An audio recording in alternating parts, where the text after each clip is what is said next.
Hey guys, welcome to my channel natural bonds. This is Akshita और आज हम एक ऐसे सवाल पर बात करेंगे जो हम में से कई लड़कियों के दिल में आता है। ये हम सब की ही ऑलमोस्ट दिल की बात है कि हम बार बार गलत लड़कों को ही क्यों चुनते हैं और हर बार वो ही गलती क्यों दोहराते हैं। तो चलिए देखते हैं कि इस वीडियो में हम कैसे आगे बढ़ेंगे।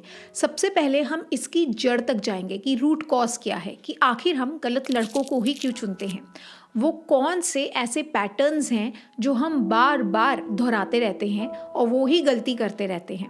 फिर हम सॉल्यूशंस की भी साथ के साथ बात करेंगे।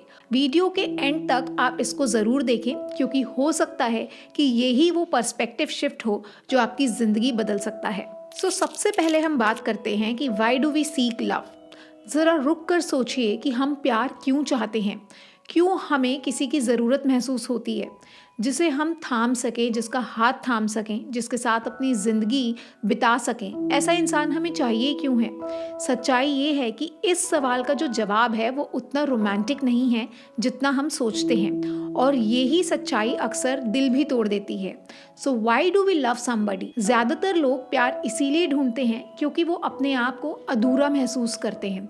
ऐसा लगता है कि अगर वो इंसान मेरी ज़िंदगी में आ जाएगा तो सब कुछ ठीक हो जाएगा और उससे मैं पूरा खुद को कंप्लीट फील करूंगी।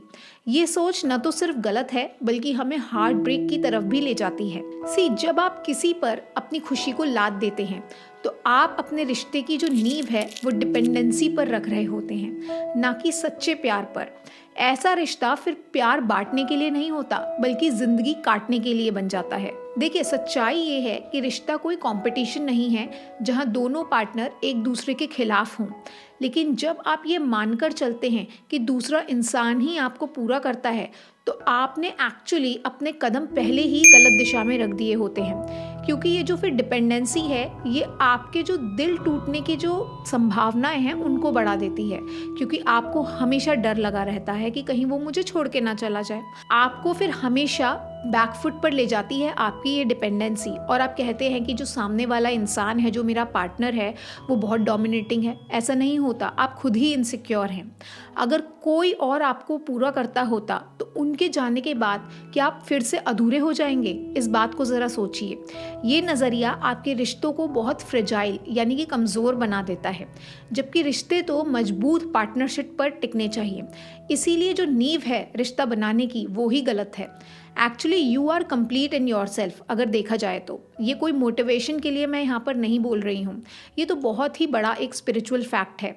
ये मैं आपको इस श्लोक की मदद से समझाती हूँ। इसका मतलब कि वो कंप्लीट है और ये भी कंप्लीट है और कंप्लीट में से ही कंप्लीट निकलता है, तो जो कंप्लीट में से ही कंप्लीट निकलेगा तो बचेगा भी कंप्लीट। ये आपको सुनने में थोड़ा सा घुमावदार लग सकता है, लेकिन जब आप इसको ध्यान से सोचेंगे तो आप पाएंगे कि अगर आप इन्फिनिटी में से कुछ काट कर हटा भी देते हैं तो भी बाद में क्या बचता है? इन्फिनिटी ही बचती है। उसी तरह से आपकी जो पॉसिबिलिटीज़ हैं, जो आपका नेचर है, वो इटर्नल हैप्पीनेस, इटर्नल ब्लिस का है। तो उसमें कोई ऐड या सब्सट्रैक्ट नहीं कर सकता है। बस वो वाला जो आपका नेचर है कि आप खुद ही अपने आप में पूरे हैं, ये नेचर आप भूल चुके हैं और इसी नेचर को भूलने की वजह से जो हमारी कॉन्शियसनेस है वो इसे दूसरों में और दूसरी चीज़ों में ढूंढती रहती है। हमें लगता है कि ये इंसान हमारी ज़िंदगी में आएगा तो हमारी ज़िंदगी पूरी हो जाएगी, लेकिन जब वो चला जाता है तो हम अधूरा महसूस करते हैं, लेकिन फिर जब कोई और आ जाता है तो हम फिर पूरा महसूस करते हैं। ये इसीलिए होता है क्योंकि अभी तक हमने अपने अंदर झांक कर देखा ही नहीं है कि हम एक्चुअली में अपने आप में कंप्लीट हैं। तो अगली बार जब आप किसी की और अट्रैक्शन महसूस करें तो रुकें और खुद से पूछें, क्या मैं इस इंसान को इसीलिए चाहती हूँ क्योंकि मैं अभी अधूरी महसूस कर रही हूँ, या इसीलिए क्योंकि मैं पहले से ही खुद को पूरा महसूस कर रही हूँ? यही सवाल आपके प्यार की जो दिशा है और जो आपके नतीजे हैं उनको बदल सकता है। अब चलिए चलते हैं सेकंड पॉइंट पर कि हम कैसे सही प्यार अपने लिए ढूंढें। अब जब हमने समझ लिया है कि हम प्यार क्यों करना चाहते हैं और इसके पीछे की गलत वजह क्या हैं, तो चलिए अब एक और गहराई वाले सवाल की तरफ बढ़ते हैं कि क्या ये सच में प्यार है या फिर बस एक वांट है, एक चाहत है। देखिए, जब हम किसी को अपने लिए चुनते हैं तो वो प्रोसेस उतना रोमांटिक या इमोशनल नहीं होता जितना हमें लगता है, जितना हम सोचते हैं। ये प्रोसेस जो है ये काफ़ी हद तक मैकेनिकल होता है। और हाँ, मैंने यहाँ पर मैकेनिकल कहा है क्योंकि ज़्यादातर लोग उस जगह से प्यार करते ही नहीं जहाँ से प्यार असल में किया जाता है। हम जिसे अक्सर प्यार कहते हैं वो इन्फैचुएशन यानी कि आकर्षण हो सकता है, या फिर शायद उससे थोड़ा गहरा कुछ और हो सकता है, लेकिन असली प्यार तो वो नहीं है। असली प्यार आपको बांधता नहीं है, आपको लिबरेट करता है। ये आपको आज़ाद, आपको निस्वार्थ और मजबूत बनाता है। ये आपको डिपेंडेंसी से दूर लेके जाता है। लेकिन ऑनेस्टली सोचिए, जब आप किसी के प्यार में पड़ते हैं तो सबसे पहले आप क्या करते हैं? आप उस इंसान को सिर्फ और सिर्फ अपनी लाइफ में किसी भी तरह लाना चाहते हैं। आप उनकी अटेंशन चाहते हैं, उनकी केयर चाहते हैं, उनका टाइम चाहते हैं।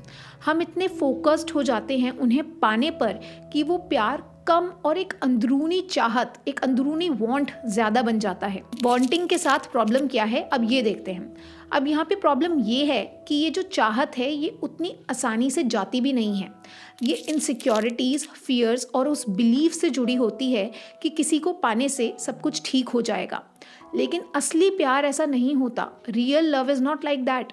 असली प्यार में आपको स्ट्रेंथ, कॉन्फिडेंस और फेथ लेकर आता है। ये आपको एम्पावर करता है, ये आपको बांधता नहीं है। लेकिन ज़्यादातर जो हमारे रिलेशनशिप्स होते हैं उनमें क्या होता है?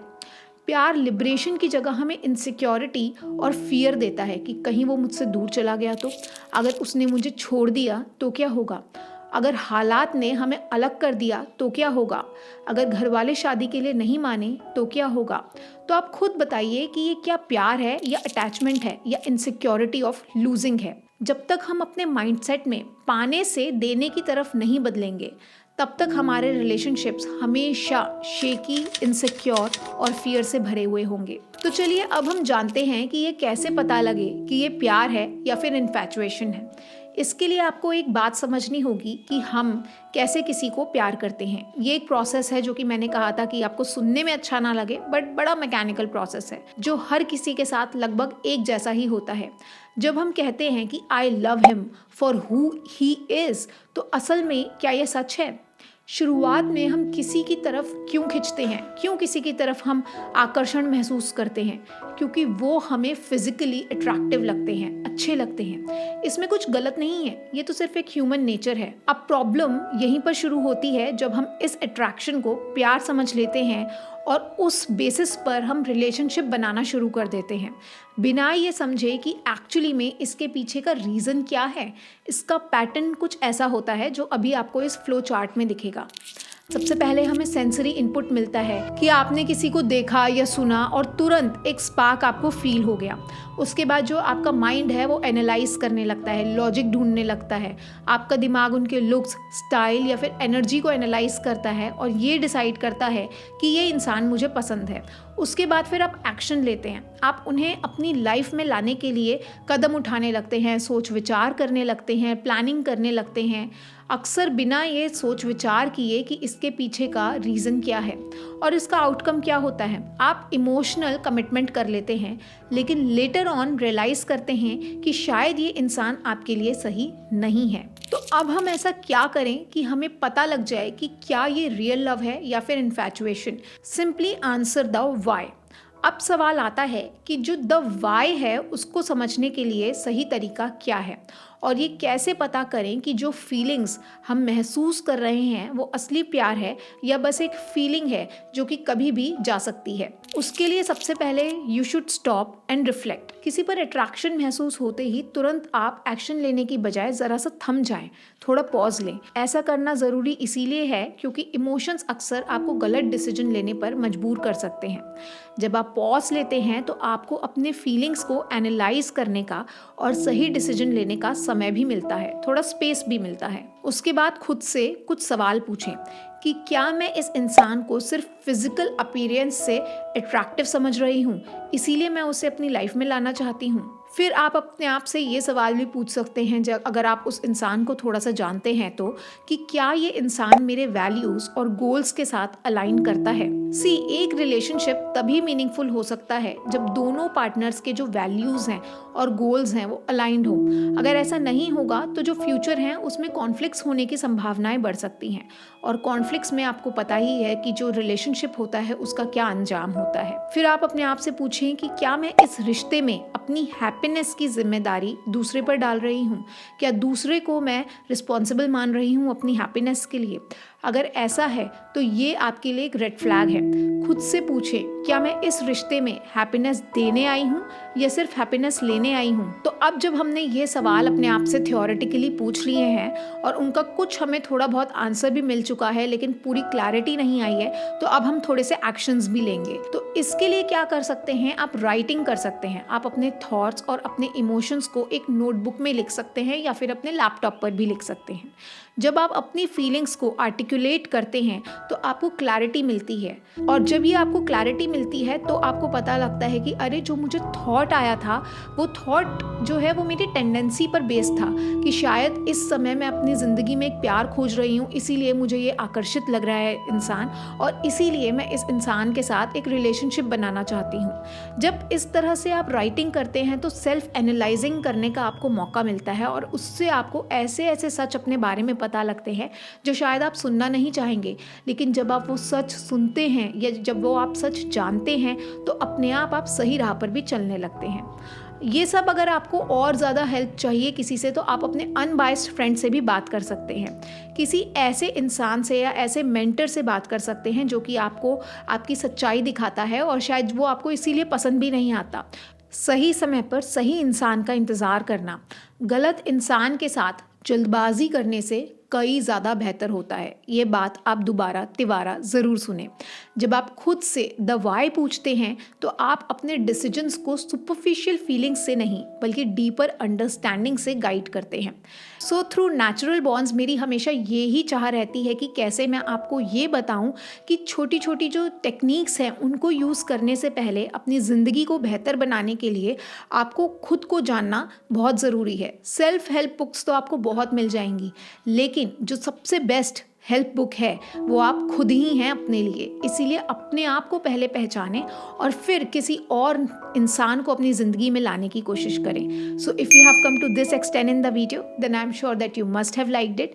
Feel free to give a thumbs up to this video, and also don't forget to subscribe my channel Natural Bonds, where I teach you the very art of living the life through self knowledge. This is Akshita signing off.